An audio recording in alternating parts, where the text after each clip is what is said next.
Alors, dans cette vidéo numéro 2, qui fait suite à la vidéo numéro 1, comme son nom l'indique, on va s'intéresser à la description du comportement séquentiel d'un système.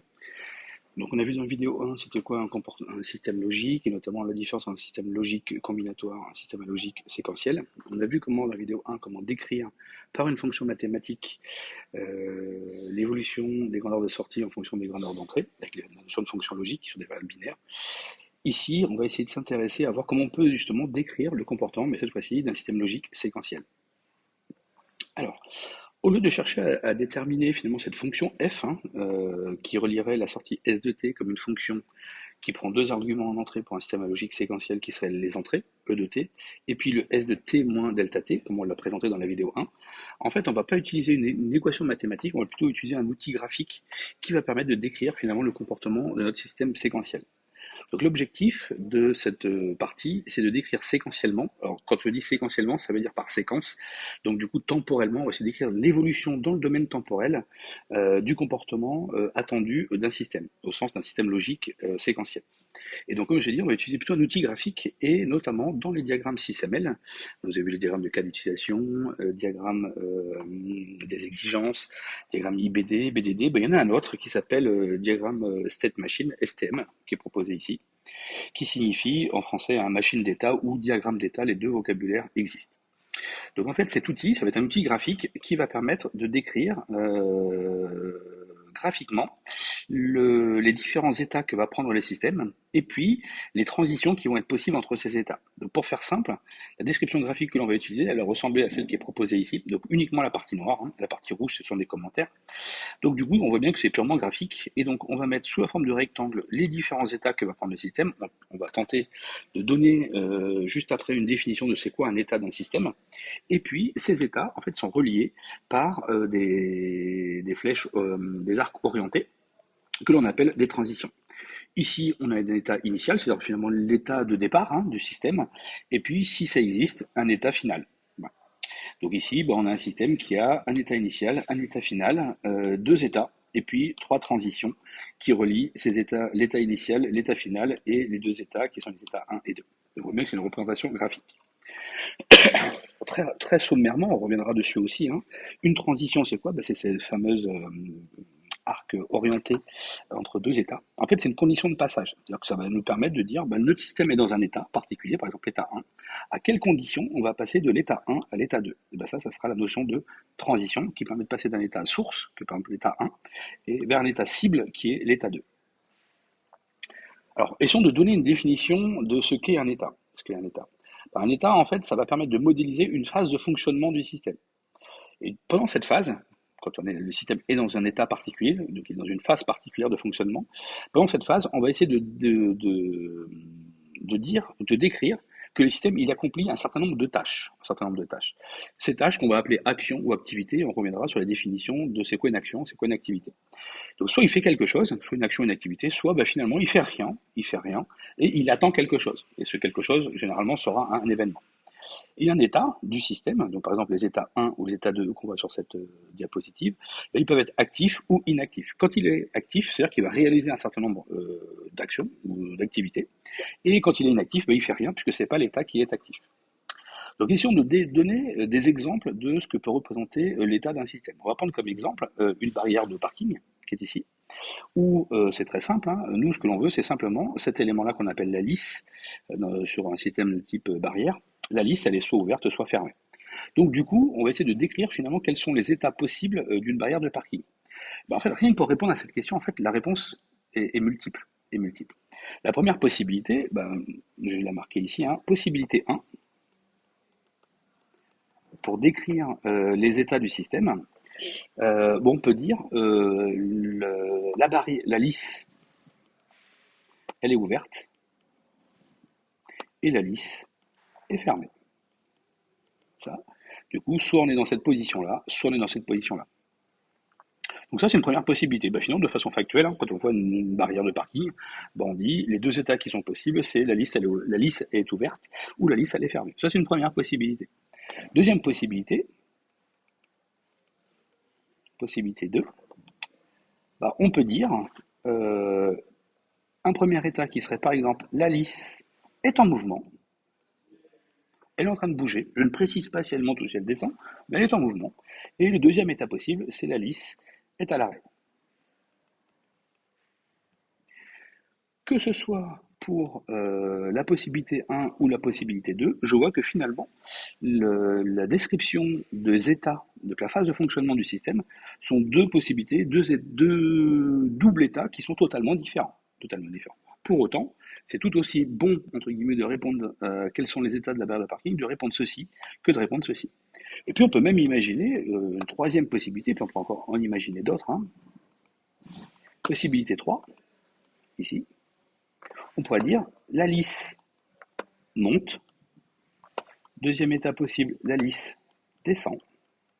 Troisième état, alors je vais mettre ça un peu en dessous, ici, hop, voilà, hop, ici. Troisième état possible,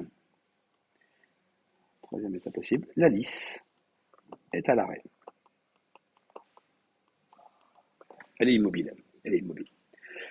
Donc on voit que simplement pour décrire un système qui est extrêmement simple, hein, qui est une barrière de parking, et ben en fait on a plein de possibilités pour définir ce que sont les états de ce système.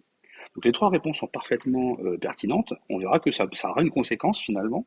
Le choix de cette possibilité, le choix des états aura des conséquences sur la description du système. Mais encore une fois, la notion d'état, elle est très large et donc du coup on peut faire entre guillemets un peu ce que l'on veut pour peu que ça reste pertinent par rapport au système complexe que l'on est en train d'étudier. Donc ici, j'ai remis les trois possibilités. Donc possibilité 1, la liste est ouverte, elle est fermée. Possibilité 2, bon, en fait, j'ai pris alors j'ai pas pris le même numéro, hein, mais peu importe. Hein. Possibilité 1, la liste est ouverte, elle est fermée. Possibilité 2, la liste elle est en train de monter, ou elle est en train de descendre, ou elle est à l'arrêt. Et la possibilité 3, la liste est en mouvement, ou la liste est à l'arrêt. Voilà. Donc, on voit bien que simplement avec deux ou trois états de la barrière de parking, on est capable de décrire finalement les états du système. Dans ce diagramme de machine d'état ou de diagramme d'état, on a vu qu'il y avait un état initial, ça c'est une évidence, hein. On va stipuler par où on commence, à quel instant entre guillemets on commence, et qu'est-ce qu'on va faire à l'instant t égale à 0. On a les fameuses transitions qui vont être franchies en fonction de l'activité des états sources. Et puis, point fondamental, et on verra qu'on reviendra sur ce point qui n'est pas forcément une obligation, dans un diagramme d'état, on essaye de faire en sorte, on verra comment on fait, en tout cas dans toute la première partie du cours, dans un diagramme d'état, il y a un seul et unique état qui est actif à la fois. Donc à l'instant t donné, il y a un seul état qui est actif. On verra à la fin comment on fait pour régler, pour des systèmes plus compliqués, comment on fait pour faire en sorte qu'il puisse y avoir plusieurs états qui soient actifs au même instant petit t. Alors, l'état initial, comme son nom l'indique, hein, ça va indiquer le point d'entrée dans le diagramme d'état ou dans le graphe d'état. Et cet état, en fait, il va devenir actif à l'initialisation, en gros à la mise sous tension du système. Cet état initial est actif à la mise sous tension. L'état final, c'est celui qui va permettre de décrire que finalement, par exemple, on a fait toute une suite d'actions. On est passé par plusieurs états, et puis à un moment, peut-être, le comportement doit s'arrêter. Donc s'il doit s'arrêter, il y aura un état final. Cet état final est optionnel, hein, parce que parfois, le système va passer son temps, entre guillemets, à faire des choses, et donc du coup, il n'y aura pas d'état final. Donc c'est vraiment un état qui est optionnel, hein, il n'apparaît pas forcément dans tous les diagrammes d'état pour décrire le comportement séquentiel d'un système. Et puis, il y a les états génériques, hein, qui sont nos fameux rectangles, hein, entre guillemets, qu'on a vu avant. C'est un état que peut prendre le système. Donc, les exemples de la barrière, hein, lisse ouverte, lisse fermée, lisse en mouvement, lisse à l'arrêt, etc., etc. Donc ça, c'est ce qu'on appelle les états génériques. Et à chaque état générique, donc autre chose que les états initiaux et finaux, chaque état possède un nom. Alors souvent le nom que l'on prend, il signifie quelque chose. Hein. Donc on mettrait par exemple pour ceux qu'on a représentés ici, on aurait deux états, un premier état qui porterait le nom lisse ouverte et un deuxième état qui porterait le nom lisse fermée. Et donc du coup ces états, en fait comment on les représente, on les représente par un rectangle avec les coins arrondis. Alors c'est pas forcément grave si les coins sont pas arrondis, hein, mais l'idée c'est de faire un rectangle et ça définit un état générique. Et à chaque état, il a un nom. Hop, je vais y arriver. Voilà. Donc, dans un état, on va faire quelque chose. Ou pas d'ailleurs. Ou pas. Donc, si ici je représente un état, avec le rectangle, avec les coins arrondis, on met tout en haut le nom de l'état. Voilà, lisse en mouvement, lisse à l'arrêt, lisse en train de monter, lisse en train de descendre, etc. Et ce qu'on va mettre dans la partie inférieure du rectangle ici, on va mettre ce que doit faire le système pour le faire évoluer, pour le faire changer finalement d'état. Donc passer de il est à l'arrêt à il va passer en mouvement. Ou pour passer de il est en position ouverte, la lisse est horizontale et on va passer à lisse fermée, à lisse verticale, etc., etc. Donc on va donner finalement dans un état ce que le système doit faire pour modifier son état. Pour modifier son état. Alors, ici, on voit que dans ce qu'on va demander à faire au système, on a trois possibilités. Trois possibilités. Soit on va faire ce qu'on va appeler des actions d'entrée. Et donc ça, pour préciser que c'est une action d'entrée, on va préciser avec le mot, ici le mot-clé entry. Donc derrière, on va mettre quelque chose, on va écrire entry slash ou deux points, peu importe, hein, et on va mettre l'action que doit réaliser le système pour lorsque cet état va devenir actif. Donc la entry, comme son nom l'indique, hein, c'est ce que l'on va faire quand on va rentrer dans l'état. Et puis de façon extrêmement similaire, on a aussi le exit, voilà, qui sont des actions que l'on va demander au système de faire lorsque cet état est actif et qui va venir à se désactiver puisqu'il y aura une transition qui aura été franchie. Et donc du coup, à la désactivation de l'état qui s'appelle nom de l'état, on peut réaliser un certain nombre de choses.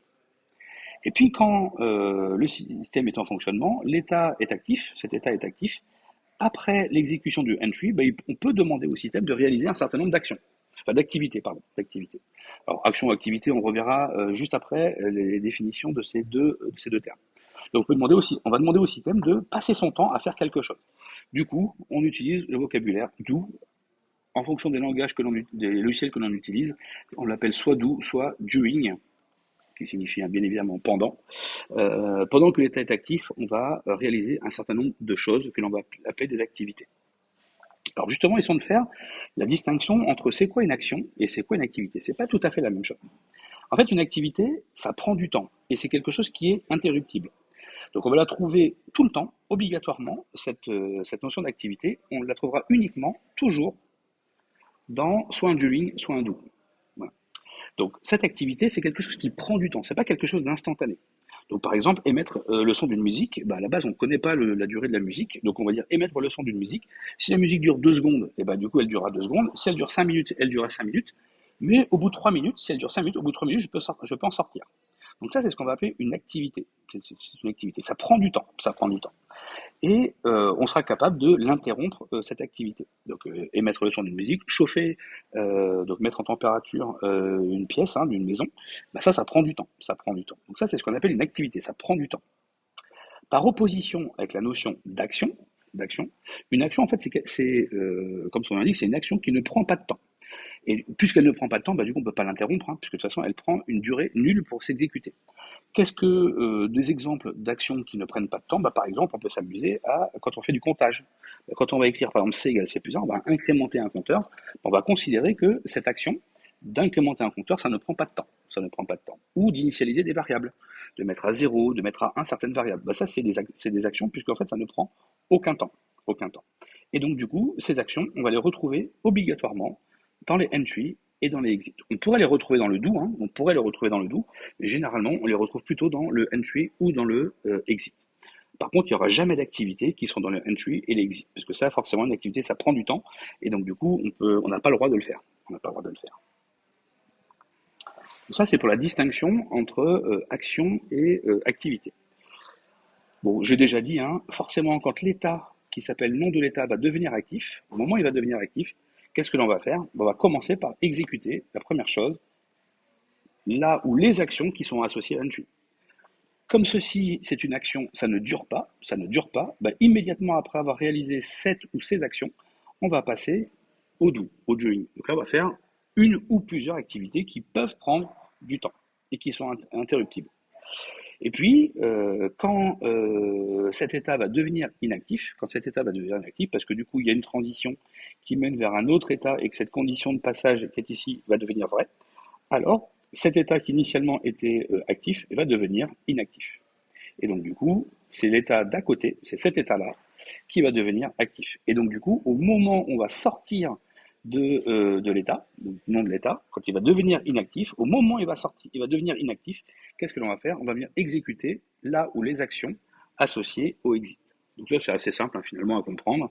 Quand l'état devient actif, on réalise l'action ou les actions associées à une puis on passe son temps à faire le do ou le doing. Et quand cet état va se désactiver, avant de se désactiver complètement, on va réaliser là où les actions associées au exit. Voilà. Donc chronologiquement, c'est comme ça que ça se passe. Au moment où ça devient actif, on fait le entry, puis le during, puis le during ou le do, puis à la fin, dès qu'on va sortir de cet état, on fait l'exit.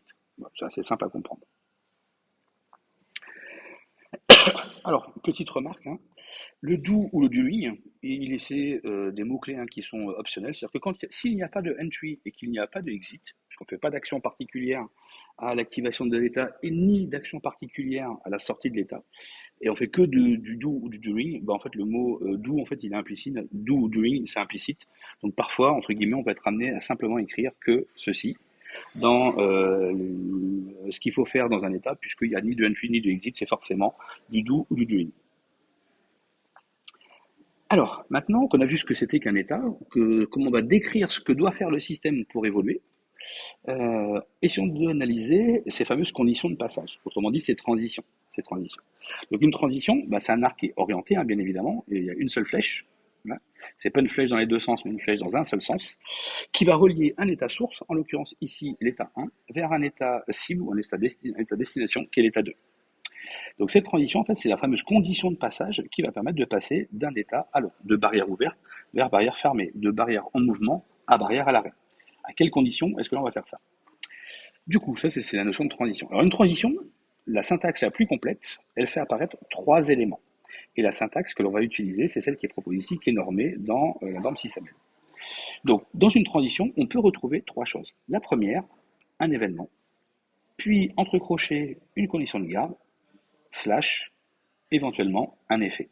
Alors, essayons de définir c'est quoi un événement, c'est quoi une condition de garde, et c'est quoi un effet. Alors, un événement, donc c'est ce qui est devant le premier élément, qui est ni accolade, ni crochet, ni rien. Ça, c'est celui qu'on retrouve, le premier élément de la transition, qui est un argument qui est optionnel, qui n'est pas forcément un événement, et quand il y en a un, c'est tout le temps le premier élément qui est ici. Un événement, en fait, c'est le passage de 0 à 1 d'une variable binaire. On est bien d'accord, on travaille sur des variables binaires ici. Donc simplement, c'est le fait qu'une variable binaire va passer de l'état logique 0 vers l'état logique 1. Finalement, on peut lui associer la notion de front montant, c'est-à-dire une variable, qui est en l'occurrence la variable binaire A, qui va passer de l'état 0 à 1, qu'on pourrait noter une flèche vers le haut avec la variable binaire A qui est ici. Donc ça signifie front montant de la variable binaire A. C'est-à-dire que la variable A va passer de 0 à 1. Donc un événement, il se produit à une date précise, au moment où la variable A passe de 0 à 1, et cette date précise, en fait, c'est ce qu'on appelle l'occurrence de l'événement. La durée d'un événement, elle est nulle, puisque nous, ce qui va nous intéresser, c'est quand une variable va passer de 0 à 1. Et cet événement, on ne peut pas le mémoriser. C'est uniquement quand il arrive, la variable A passe de 0 à 1, alors on dira l'événement A est apparu. Mais ça ne dure aucun temps. Pour représenter ça, ici, j'ai représenté la variable A, variable binaire, comprise entre 0 et 1 en fonction du temps, qui passe de 0 à 1 ici, puis de 1 à 0, puis de 0 à 1, puis de 1 à 0. La notion d'événement ou de front montant de A, ça c'est la même chose, ça ce serait l'événement petit a, qui est égal finalement au front montant de A, c'est uniquement une variable qui vaut 0 tout le temps, sauf qui vaut un dirac, ici, qui est une durée nulle, ici, uniquement au moment où la variable A passe de 0 à 1. Donc on voit bien que ici, la durée qui est ici, là, cette durée-là, elle est nulle. Donc ça, c'est ce qu'on appelle un événement. C'est uniquement quand une variable passe de 0 à 1. Donc c'est la notion de front montant d'une variable. Si on veut s'intéresser à un front descendant d'une variable, c'est-à-dire que la variable A, par exemple, va passer de l'état logique 1 à l'état logique 0, en fait, ce dont on a besoin, c'est un front descendant de la variable A. Mais finalement, le front descendant de la variable A, en fait, ça correspond à quoi? Ça correspond au front montant de la variable A bar. Effectivement, si vous avez une variable A qui passe de 0 à 1 comme ceci, vous, ce qui vous intéresse, c'est ce front descendant qui apparaît à cet instant-là. Ça serait la variable A. Du coup, la variable A bar, elle serait comment la variable A bar? Elle vaudrait 1, puis 0, puis 1. Et donc, du coup, donc ça va être ici, puis 0. Voilà. Donc celui qui nous intéresse, c'est le front descendant de la variable A. Et le front descendant de la variable A correspond à quoi? Finalement au front montant de la variable A bar. Donc l'événement complémentaire de A, le A bar, finalement c'est rien d'autre que le front descendant d'une variable de la variable A. Voilà. Qu'on notera simplement l'événement A bar. Donc on peut chercher parfois à synchroniser des états, hein, enfin une condition de passage d'un état source vers un état destination par la notion d'événement. Donc on retient bien la notion d'événement, c'est une grandeur qui traduit finalement le passage de 0 à 1 ou de 1 à 0 d'une variable binaire. Uniquement les variations d'une variable binaire, de 0 à 1 ou de 1 à 0. Ces événements, en fait, on en a de trois types. On a de trois types. Bah, ce qu'on appelle des événements du type signal, hein, sur une variable binaire, par exemple A, qui est représentée ici. Et donc, du coup, cette évolution de la variable A, bah, en fait, on dit qu'elle est asynchrone, puisqu'en fait, on ne sait pas quand est-ce qu'elle peut arriver. Elle peut arriver à n'importe quel moment. C'est-à-dire, appuyer sur un bouton poussoir, bah, vous pouvez appuyer n'importe quand sur le bouton poussoir. Voilà. Ou, alors j'ai mis capteur ici, c'est du vocabulaire qui n'est pas très pertinent, c'est plutôt un détecteur, puisqu'on a dit qu'on était sur des variables binaires. Un capteur donne une grandeur en sortie qui est image de la grandeur physique. Par exemple, un capteur de température, il vous dira il fait 10 degrés, 11 degrés, 13 degrés, 15 degrés, 13,293 degrés. Ça sera un capteur. Qu'un détecteur, lui, il donne en sortie une variable binaire. C'est du on-off, tout ou rien, 0, 1, true, false, variable booléenne. Donc du coup ici, le détecteur, bah, soit il est actionné, soit il n'est pas actionné. Et donc du coup, on peut chercher à synchroniser le passage de l'état 1 vers l'état 2 sur un événement, en l'occurrence ici, puisque c'est marqué A, c'est-à-dire que finalement ça signifie que nous, ce qui va nous intéresser, c'est le front montant de la variable A. Quand la variable A va apparaître, va passer de 0 à 1, alors on passera de l'état 1 vers l'état 2. Et du coup, l'état 1 deviendra inactif. Pourquoi il deviendra inactif?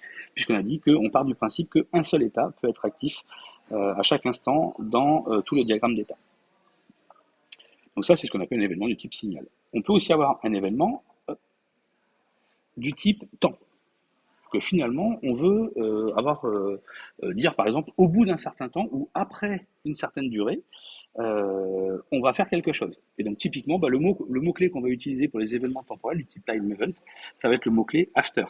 After. Donc ça signifie quoi? Donc after, donc c'est après une certaine durée, que j'impose ici, en l'occurrence ici 10 secondes. Ici, je suis dans le cas d'un événement, et donc du coup, bah, soit le temps, donc ici, le after 10 secondes, ah oui, c'est ça que je voulais dire aussi, c'est que c'est dès que l'état 1 va s'activer, au moment où il va s'activer, entre guillemets, on va lancer un chronomètre. Et donc, du coup, le chronomètre va faire 1 seconde, 2 secondes, 3 secondes, 4 secondes, puis il va arriver à 10 secondes. Il va arriver à 10 secondes. Et donc, du coup, nous, ce qui va nous intéresser ici, c'est le moment, le front montant de la variable after 10 secondes. C'est pour ça que, du coup, c'est un événement. Et quand il va passer de 9,99999 à 10 secondes, alors, cet événement va avoir lieu. Mais à 10,01 secondes, il n'existe plus. Hein. L'événement, il est repassé à 0, puisqu'encore une fois, c'est que le passage de 0 à 1 qui m'intéresse. Donc ça permet de faire quoi? Ça permet que l'état 2 devienne actif lorsque 10 secondes après l'activation de l'état 1. Donc ça, c'est ce qu'on appelle un time event, un événement temporel. Et puis, on peut s'intéresser aussi à des événements du type changement de valeur. Voilà. Et pour cela, on va utiliser le mot-clé when. Donc on imagine l'état 1 est actif, l'événement, qui est la condition de passage de l'état 1 vers l'état 2, c'est when compteur est égal à 8. Donc imaginez, au début, compteur vaut 5, bah, du coup cet événement n'a pas lieu, puis compteur vaut 6, on va incrémenter de 1 à chaque fois, hein. Ça marche toujours pas, 7, et puis dès qu'il va passer à 8, au moment où le compteur va passer à 8, du coup, l'événement when compteur égale à 8 vaudra 1. C'est-à-dire au front montant, finalement, de la variable compteur égale à 8, qui est une variable binaire, hein, compteur égale à 8, est-ce que compteur vaut 8 ou est-ce qu'il ne vaut pas 8? Si il ne vaut pas 8, alors auquel cas compteur vaut 0, enfin compteur égale 8 vaut 0, et si au moment où il va passer à compteur égale 8, et ben du coup compteur 8 va passer de 0 à 1, et donc avec le mot-clé when, ça va bien nous traduire le fait que la variable compteur égale à 8 passe de 0 à 1, et donc du coup on passera de l'état 1 vers l'état 2. Donc ça c'est pour l'événement, donc c'est quelque chose qui est totalement asynchrone et qui a aucune durée, aucune durée. Deuxième élément qui peut apparaître dans une condition, dans une transition, c'est ce qu'on appelle la condition de garde. Cette condition de garde, en fait, c'est quoi? C'est une fonction logique. Au sens fonction logique qu'on a vu avant dans la logique combinatoire, c'est une fonction logique entre différentes variables qui sont des variables, en l'occurrence, qui seront des variables binaires. Et pour bien distinguer la condition de garde de l'événement, en fait, cette condition de garde est tout le temps notée entre crochets, ici. Alors, cette condition de garde, il faut bien voir que donc, cette condition de garde, elle est vraie ou elle est fausse. Hein, soit cette condition, elle est vraie, soit elle est fausse. Et cette condition, si elle est vraie, en fait, ce qu'on va faire, c'est qu'on va évaluer cette condition de garde, on va évaluer est-ce que ça c'est vrai ou pas, uniquement au moment où l'événement va avoir lieu. Donc, pour qu'on passe d'un état 1 vers un état 2, il faut que s'il y a un événement, que l'événement ait lieu, et au moment où l'événement va avoir lieu, on va venir tester cette fameuse condition de garde. Et si la condition de garde est vraie, alors on passera de l'état 1 vers l'état 2. Et si l'événement a lieu, mais que la condition de garde n'est pas vraie, cette condition n'est pas respectée, alors l'événement il est perdu. Il est perdu. Et du coup, on ne pourra passer de l'état 1 vers l'état 2 que si de nouveau l'événement réapparaît. Et que du coup la condition de garde soit vérifiée. Donc finalement, chronologiquement, un état est actif. Si un événement, on ne pourra passer de l'état actif vers l'état source vers l'état cible que si l'événement a lieu. Et si l'événement a lieu, c'est pas obligatoirement qu'on va passer. On va tester. Si l'événement a lieu, on va venir tester en plus une condition de garde. Est-ce qu'elle est vraie, elle n'est pas vraie? Si elle est vraie, on passe. Si elle n'est pas vraie, on passe pas et on attend de nouveau que l'événement réapparaisse. Nouvelle occurrence de l'événement. Enfin, dernier élément optionnel, encore une fois, qu'on peut être amené à écrire dans une condition de passage entre deux états, cette fameuse transition, c'est un effet, c'est une action. Alors c'est bien une action, parce qu'une action, c'est forcément quelque chose de durée nulle. Donc typiquement, incrémenter un compteur, remettre à zéro un compteur, etc., etc. Donc c'est vraiment une action qui est quelque chose qui est de durée nulle. Ça ne peut absolument pas être une activité. C'est forcément une action ici. Et cette action, en fait, on va l'exécuter. Si l'état source est actif, que l'événement a lieu et que la condition de garde est vraie, alors, avant de rentrer dans l'état cible, la destination, on réalisera l'action qui est associée à l'effet. Et ça, c'est fait aussi avant le entry du deuxième état, de l'état 2. Donc ça, on peut être amené à faire quelques actions, c'est très rare qu'on le fait, mais ça peut arriver de temps en temps. On met une action, donc de durée nulle, dans la condition, dans la transition. Voilà. Et cet effet-là ne sera réalisé que si l'événement a lieu, que la condition de garde elle est vraie, alors on réalisera l'action qui est associée à effet. Donc ça, c'est pour les conditions de passage finalement d'un état source vers un état cible, Alors, intéressons-nous justement à ces fameuses règles d'évolution. Finalement, comment on va passer d'un état 1 vers un état 2? Donc ici, j'ai pris un exemple extrêmement simple où j'ai mis uniquement ma condition de passage, c'est un événement que j'ai appelé event, et une condition de garde qui s'appelle test. Imaginez une situation où l'état 1 est actif. Et ça fait très longtemps qu'il est actif, et donc du coup, on part du principe qu'il est en train d'exécuter l'activité qui est associée au do ou during de état 1. Donc il est en train de faire quelque chose. De façon asynchrone veut dire de n'importe quand, qu'est-ce qui se passe? L'événement event a lieu. Donc on a l'occurrence de l'événement event. Qu'est-ce que l'on va faire? Du coup maintenant, on va venir tester, est-ce que la condition de garde, qui ici s'appelle test, est-ce qu'elle est vraie? Donc on va venir évaluer cette condition de garde. Si cette condition de garde est fausse, du coup l'événement a lieu mais la condition de garde est fausse, du coup l'événement est perdu. Et du coup on reste dans état 1. Et comme on est en train de faire le do, du coup on continue à faire le do ou le doing. On ne fait toujours pas le exit parce qu'on n'est pas sorti de l'état. Donc l'état 1 reste actif, l'événement event a eu lieu, mais la condition de garde, qui est la variable de test ici, n'est pas vraie, du coup c'est perdu. On restera dans cet état. A l'inverse, état 1 est actif, l'événement a lieu, et la condition de garde, qui est la variable de test, elle est vraie. Alors qu'est-ce qui se passe? Du coup, on va venir faire quoi? On va sortir du do de l'état 1, on va faire le exit de l'état 1, l'action associée au exit de l'état 1, on va désactiver l'état 1, et on va activer l'état 2.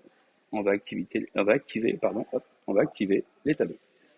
Et quand je dis on active l'état 2, ça veut dire quoi? Ça veut dire qu'on va commencer par réaliser l'action associée au entry de l'état 2, puis instantanément, on va passer au do ou during de l'état 2. Donc là, ça permet de voir chronologiquement comment on va passer de état 1 vers état 2. Ça dépend de l'événement. S'il y a une occurrence de l'événement, alors il faut obligatoirement qu'il y ait une occurrence de l'événement pour espérer passer de état 1 vers état 2. S'il n'y a pas d'événement, j'ai aucune chance de passer. Si l'événement a lieu et que la condition de test est vraie, alors j'arrête le do de l'état 1, je fais le exit de l'état 1, je désactive l'état 1, j'active l'état 2. Et quand j'active l'état 2, je fais le entry de l'état 2, puis le do, et puis après, ça dépendra de ce qu'il y aura derrière ici. Donc ça permet de décrire chronologiquement les règles d'évolution entre deux états, avec seulement un événement et une condition de garde qui est en l'occurrence test. Deuxième exemple, toujours deux états, état 1, état 2, mais la transition, cette fois-ci, c'est que l'événement. C'est que l'événement. Donc on se passe dans une situation à un instant T donné, l'état 1 est actif. Ça fait une demi-heure qu'il est actif. Du coup, il est en train de réaliser le do ou le doing de état 1. Si l'événement a lieu, qu'est-ce qui se passe? Du coup, on interrompt le do, enfin l'activité associée au do ou doing de l'état 1. On exécute l'activité associée au exit de état 1. Puis on désactive l'état 1, on active l'état 2, on exécute le entry de l'état 2, puis on va faire le do et le doing de l'état 2. Donc ça, c'est ce qui est proposé ici. Donc, état 1 est actif, on est en train de faire le do, l'événement a lieu. Du coup, comme il n'y a pas de condition de garde, l'événement a lieu, du coup c'est comme si la condition de garde, elle était tout le temps vraie, hein, c'est entre crochets, entre guillemets, on aurait pu l'écrire, hein, on ne l'écrira jamais, on aurait pu écrire 1 ici. Ça, c'est exactement la même chose. On ne l'écrira jamais puisque ça ne sert à rien d'écrire un truc qui ne sert à rien. C'est comme s'il n'y avait pas de condition de garde. Donc du coup, l'état 1 est actif, il est en train de faire le do ou le doing, l'événement a lieu, on fait le exit, on désactive l'état 1, c'est l'état 2 qui s'active, et au moment où l'état 2 s'active, le entry s'exécute, puis aussitôt le do ou le doing de l'état 2. Troisième exemple. Cette fois-ci, il n'y a que la condition de garde. Et là, il n'y a pas d'événement. Il n'y a pas d'événement qui est devant. L'état 1 est actif. Ça fait une demi-heure qu'il est actif. Il est en train d'exécuter l'activité du do ou du doing de l'état 1. La condition de garde, elle est soit vraie, soit fausse. Si elle est fausse, du coup, j'ai aucune chance de passer de l'état 1 à l'état 2. Si cette condition de garde, elle est vraie, alors qu'est-ce qui se passe? On termine l'action, l'activité associée à l'état 1. Donc ça, c'est une différence fondamentale. Hein. On termine l'activité associée au do de l'état 1. Donc forcément, celle-ci doit se terminer à un moment donné. Parce que si la condition de garde est vraie, mais que l'activité associée au do de état 1 n'est toujours pas terminée, on ne passera pas. Donc il faut absolument que l'activité du do ou du doing de l'activité 1 puisse se terminer.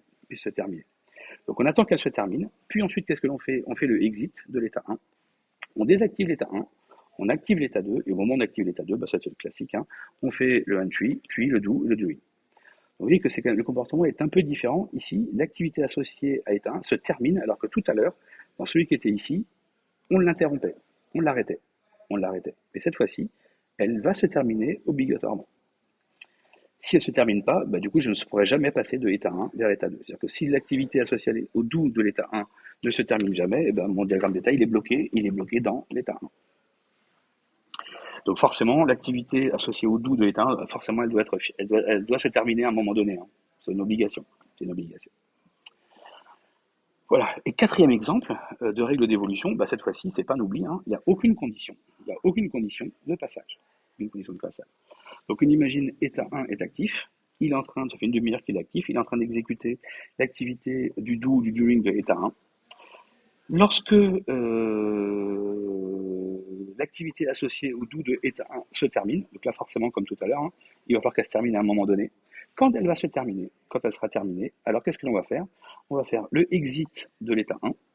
L'état 1, on va le désactiver, on va activer l'état 2, et l'état 2, quand il va s'activer, on va commencer par le entry de état 2, puis le do ou le doing de état 2, et puis etc. Donc on voit bien que ici, hein, c'est comme les deux exemples que l'on a pris, il faut absolument que l'activité associée au do ou doing de état 1, ça doit être une activité qui doit se terminer. On sait qu'elle peut durer longtemps, mais il faut qu'à un moment, elle puisse se terminer. Il faut qu'elle s'arrête. Donc ça, c'est 4 cas particuliers des transitions, des conditions de passage entre deux états. C'est toujours la syntaxe générale, hein, c'est événement, entre crochets, condition de garde, / effet. Donc j'ai pas pris d'exemple, est-ce que j'en ai pris un sur un effet? Non, j'ai pas pris un exemple sur un effet. Mais bon, ça change pas fondamentalement les choses. On reviendra un peu dessus quand je reparlerai de l'effet un peu plus tard sur un petit exemple. Donc ça, c'est pour les conditions de passage entre deux états, et on voit chronologiquement comment tout ça va se dérouler. Voilà. Quelques cas particuliers. On peut avoir une transition. Une transition, c'est toujours entre un état source et un état destination, un état cible. Mais on peut avoir ce qu'on appelle des transitions réflexives. C'est-à-dire que finalement, l'état source et l'état destination, l'état cible, sont les mêmes. Donc ça, c'est l'exemple de ce qui est proposé ici. Ici, on a ce qu'on appelle une transition réflexive. C'est qu'on passe de l'état 1 et on va vers, de nouveau, l'état 1. Alors comment ça va fonctionner? Imaginez, l'état 1 est actif. Ça fait une demi-heure qu'il est actif, on est en train de réaliser le doux. Le doux. Lorsque l'événement, alors je n'ai pris qu'un événement ici, hein, c'est l'événement E1, mais on pourrait imaginer une condition de garde, un effet aussi, et pour simplifier, j'ai pris simplement que l'événement E1. Lorsque l'événement E1 va avoir lieu, qu'est-ce qui va se passer? L'activité associée au doux, on va l'interrompre, on va l'arrêter. On va l'arrêter.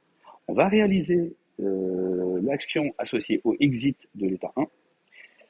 Et normalement, quand on finit le exit, qui est de durée nulle, hein, puisque c'est une action, on sort de l'état 1 et on va vers l'état destination, l'état cible. Mais comme c'est le même, bah, du coup, ici, l'état 1 va rester actif. Il va rester actif. Il ne va pas se désactiver puis se réactiver. Il reste actif.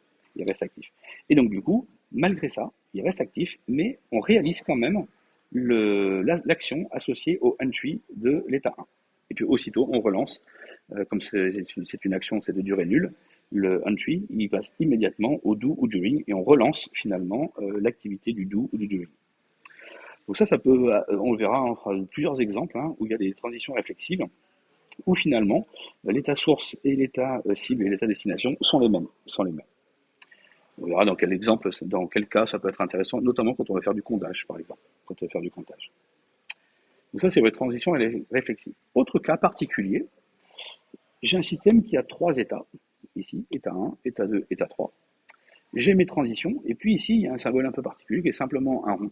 Ça, c'est ce qu'on appelle un point de décision ou un pseudo-état. Alors pourquoi est-ce qu'on appelle pseudo-état? Parce que dans un pseudo-état, contrairement à un état, on peut faire des activités ou des actions.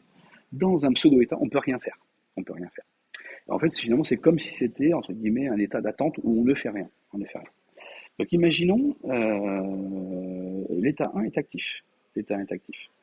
Ici, entre crochets A, donc ça c'est la condition de garde, petit a. Donc l'état 1 est actif. Lorsque la condition de garde va être vraie, dès que la variable A vaudra 1, qu'est-ce qui va se passer? On va immédiatement franchir la transition, c'est-à-dire qu'on va passer de état 1 vers cet état-là. Donc du coup, on va désactiver l'état 1 et on va activer entre guillemets ce pseudo-état qui est ici, ce point de décision. Mais ici, on n'y fera rien, hein, puisqu'encore une fois, c'est un état, mais c'est un pseudo-état, c'est un état où on fait rien. Donc on active le pseudo-état, et qu'est-ce que l'on fait? On attend que quoi? Soit la condition de garde B devienne vraie, soit la condition de garde petit c devienne vraie. Et donc du coup, si on est dans ce pseudo-état est actif, si la condition de garde B est vraie, alors on ira vers état 2, et si on est dans cet état et que la condition de garde C est vraie, on ira vers état 3. Bien évidemment, les conditions de garde que j'écris ici, c'est des conditions de garde qui doivent être complémentaires. C'est-à-dire que pourquoi complémentaires? C'est-à-dire que je ne peux pas être dans ce pseudo-état et à la fois aller à la fois vers l'état 2 et l'état 3, puisque ça ne respecterait pas la règle de un et un seul état est actif à chaque instant. Donc forcément, les conditions de garde B et C doivent être complémentaires. C'est impossible de passer à la fois du pseudo-état vers état 2 et vers état 3 en même temps. Donc là, on s'assurera toujours que les conditions qui sont écrites ici ne peuvent absolument pas être vraies toutes les deux à un même instant.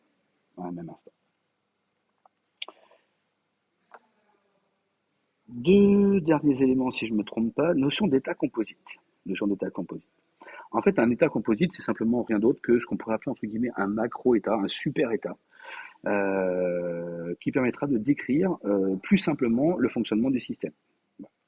Donc ici, j'ai pris un exemple d'un diagramme d'état d'une radio. Soit la radio elle est éteinte, soit elle est allumée, soit la radio est en mode entre guillemets automatique. Voilà. Donc on peut faire certaines actions quand l'état radio est éteinte, on pourrait faire certaines choses, en l'occurrence on fait rien ici. Quand la radio est dans l'état on, donc du coup, qu'est-ce que l'on fait? On fait un do ou un during, on va émettre du son. Voilà. Et puis on peut sortir de soit cet état-là, pour aller vers l'état radio en mode automatique. Et donc là-dedans, en fait, tout ça là, en fait, est constitué de plein de sous-états. Et donc du coup, pour avoir évité, entre guillemets, pour que ce soit plus clair à décrire et à lire le diagramme d'état, en fait, on fait un macro-état. Et si on vient faire un zoom à l'intérieur, donc le macro-état, on le représente comme ceci, hein, avec les symboles qui sont ici. Et finalement, si on fait un zoom à l'intérieur de cet état, en fait, on va voir quoi? On va voir ce genre de choses. Donc on retrouve un état initial, donc c'est-à-dire que quand cet état va devenir actif, l'état initial qui est ici va devenir vrai, et du coup, on passera immédiatement vers l'état silencieuse, Et puis en fonction de l'évolution des événements, des conditions de garde et éventuellement des effets, alors on ira soit vers alarme, soit on ira toujours que vers alarme. On n'aura pas le choix. Parce qu'il n'y a pas de, il n'y a pas d'arc qui va de l'état silencieuse vers l'état attente répétition. On est obligé, dans tous les cas, on est obligé de passer par l'état alarme. Voilà. Donc encore une fois, c'est bien des flèches orientées, hein, c'est un arc orienté. Il y a une flèche dans un seul sens. Donc ça, la notion d'état composite, c'est simplement un macro-état dans lequel on lui donne un nom, mais on ne décrit pas forcément ce qu'il y a à l'intérieur, parce que ça serait trop compliqué à le décrire, dans un premier temps. Ça, c'est la notion d'état composite. Ok. Alors, je bien dit, théoriquement, il y a un seul état qui est actif à chaque instant.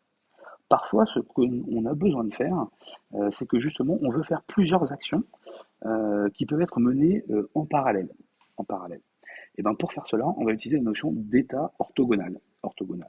Alors l'orthogonalité, hein, c'est comme un produit scalaire entre deux vecteurs. Hein. Donc c'est deux choses qui vont évoluer de façon totalement indépendante. Totalement indépendante. Le totalement indépendante, c'est comme sur un produit scalaire entre deux grandeurs, entre deux vecteurs qui serait égal à zéro. C'est pour ça que c'est la notion d'orthogonalité entre deux états. Donc du coup, ceci est un état orthogonal, ici. Comment on repère que c'est un état orthogonal? Parce qu'en fait, ici, on voit apparaître les pointillés qui sollicitent. Donc, on va définir deux régions. Des choses dans la première région qui va décrire comment doit se comporter le système de façon totalement indépendante de ce qui va se passer dans la seconde. Donc là, on a deux comportements qui vont évoluer de façon totalement indépendante, totalement asynchrone. Donc, comme ils sont indépendants l'un de l'autre, on dit que c'est des états orthogonaux.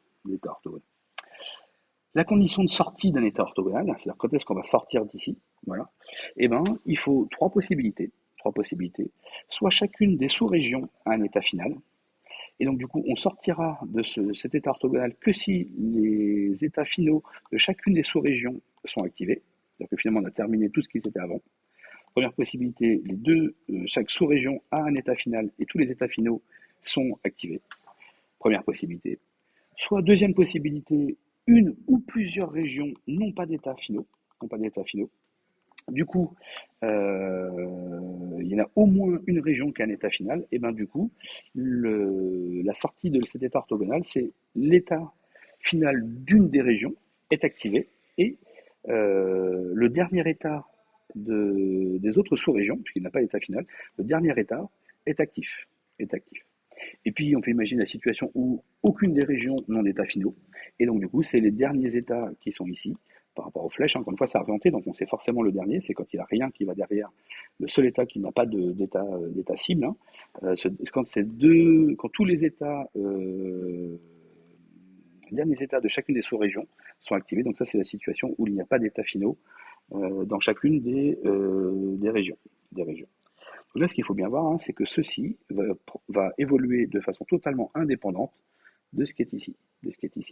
Et on ne pourra sortir de ça que si les états finaux sont vrais, s'ils existent. S'il y a une région ou plusieurs qui ont un état final et au moins une qui n'en a pas, c'est lorsque les états finaux des régions qui ont un état final qui sont vrais et le dernier état. Et s'il n'y a aucune région qui possède un état final, alors c'est les derniers états qui sont tous activés ensemble. Et toute dernière notion, parce que là du coup j'ai dit tout est totalement indépendant. Ces deux régions évoluent de façon totalement asynchrone, indépendantes l'une de l'autre. Parfois on aime bien quand même un peu synchroniser des choses. C'est-à-dire finalement de dire, je veux par exemple passer de l'état 1 vers l'état 2, lorsque un état particulier dans une région orthogonale, dans un état orthogonal, donc une autre région, c'est pour ça que j'ai mis les pointillés ici, lorsque l'état 8 est actif. Donc je veux passer de l'état 1 vers l'état 2 que lorsque la deuxième région de l'état orthogonal est dans la situation où état 8 est actif. Du coup, qu'est-ce que l'on va faire? On va mettre comme condition de passage entre état 1 et état 2, c'est-à-dire la transition entre état 1 et état 2, on mettra la condition de garde, in état 8, ça veut dire qu'on ne pourra passer de l'état 1 vers l'état 2 que si l'état 8 est actif. Donc là, on attendra, si on est dans l'état 1, il faut attendre que l'état 8 soit actif pour que enfin l'état 2 devienne actif. Et donc du coup, je désactiverai 1 et j'activerai état 2. Donc ça permet simplement de synchroniser finalement deux régions qui sont pourtant a priori totalement, qui sont orthogonales, hein, donc indépendantes l'une de l'autre. Ben, si on veut quand même les synchroniser un peu, ben, on a la possibilité, par une condition de garde, en écrivant in état 8, ça permet de dire bon, on est dans l'état 8, ça se comprend extrêmement facilement. Voilà. Donc, on vient de voir un outil qui est le diagramme d'état ou machine d'état qui permet de décrire finalement le comportement séquentiel d'un système. Donc, il y a essentiellement trois choses à retenir. Un, la notion d'état. C'est quoi l'état d'un système? On a vu que tout le monde n'avait pas forcément la même vision de l'état d'un système. On a vu sur l'exemple de la barrière de parking, on peut trouver, les gens ont montré trois possibilités, mais on peut en imaginer d'autres, moins logiques, mais qui resteraient pour autant tout à fait, potentiellement tout à fait cohérentes. Première chose. Que la notion d'état, eh ben, il y a plusieurs possibilités pour le décrire, pour un même système. Deuxième chose, la notion d'action ou d'activité associée à un état, avec le entry, le do et le exit. Et troisième chose, la notion de transition, de conditions de passage finalement entre deux états, où on a les notions d'événements, de conditions de garde et éventuellement d'effets associés. On en a terminé pour cette deuxième vidéo. Dans la vidéo suivante, on va justement essayer d'appliquer tout ce qu'on vient de voir sur ces deux vidéos sur des TD. Voilà. Et dans une troisième partie, on s'intéressera ensuite, mais ça sera un peu plus tard, on s'intéressera à la partie intelligence artificielle.